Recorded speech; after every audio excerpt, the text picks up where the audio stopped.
देखिए, मुझे तो कोई ऐसी इत्तला नहीं है कि खान साहब तक जो है वो कोई गया है बंदा और उन्होंने जाकर बात की है और उन्होंने कहा है कि जी ठीक है जी, ये है मामला। बात जहाँ तक है खान साहब के मौक़िफ़ की, तो खान साहब का मौक़िफ़ हमेशा से पाकिस्तान रहा, पाकिस्तान है, पाकिस्तान रहेगा।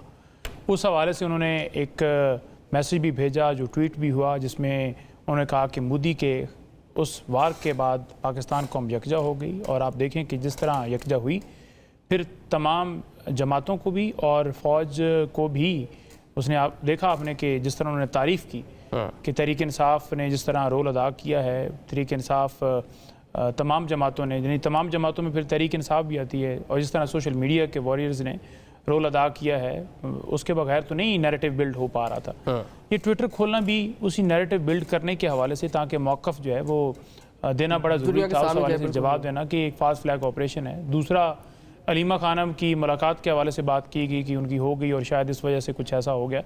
देखें, उस दिन 6 वकील गए थे, मैं भी उसमें शामिल था। 3 वकला की यानी मुलाकात नहीं हुई, जिन 3 वकला की मुलाकात नहीं हुई उनमें मेरा नाम भी था। अच्छा, तो 6 का नाम था, 3 नहीं जा सके। उसके बाद मुख्तलिफ़ जगहों पर मैं खुद विटनेस हूँ इस बात का, जब अलीमा खानम के हमरा हम इस्लामाबाद हाई कोर्ट में पेश हुए, उन्होंने जाना था यूके इसलिए कि नंबर यूनिवर्सिटी के लिए फंड रेजिंग करनी है। तो वहाँ खड़े होते हमें पता चला कि एक FIR है जहाँ उनका नाम नामजद कर दिया गया है और कहा गया है कि आप इमरान खान साहब का पैगाम बाहर लेकर आती हैं, तो लिहाजा आपका नाम दर्ज है, तो पहले बेल करवाएं फिर आप रजू कीजिए। उन्होंने बेल करवाई, फिर रजू किया। उसके बावजूद आज दरखास्त रावलपिंडी इंसदाद दहशतगर्दी अदालत से खारिज हो गई है, वो नहीं जा सकी। इसी तरह से मुख्तलिफ जो वर्कर्स हैं हमारे, उनकी कोई बेल्स नहीं हुई। खान साहब के केसेस की बात करते हैं जी कि अलकादर ट्रस्ट केस लग गया है, ये कोई ग्रीन सिग्नल है।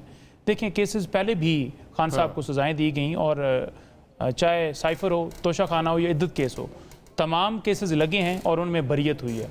तो ये कोई नई चीज़ नहीं थी कि केसेस लगे हैं। असल देखना ये है कि क्या जब जंग वहाँ स्टार्ट हुई तो क्या उस वक्त अडयाला जेल के दरवाजे खुले?